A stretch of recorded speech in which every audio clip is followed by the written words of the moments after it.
Well, I also got this one off Smoky Mountain Knife Works. This is an actual switchblade, not a flipper. So I largely attribute my love of vintage firearms to this one gun. And for that reason, I'm glad I bought it. Got the little lock. Lastly, we have a bit of a wild card. The Mosin again, M9130. I'm just kidding, those. This doesn't have the little thing that most of them do right here, but it's neat. You can open it like, and you can close it like this.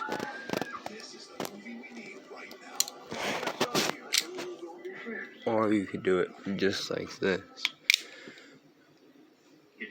I find the other one a lot easier. Lastly, we actually do have something of love. The Mauser C96 Pro 10. Pretty weird pick, I suppose, but hear me. There's also this pouch. It's got a belt thing.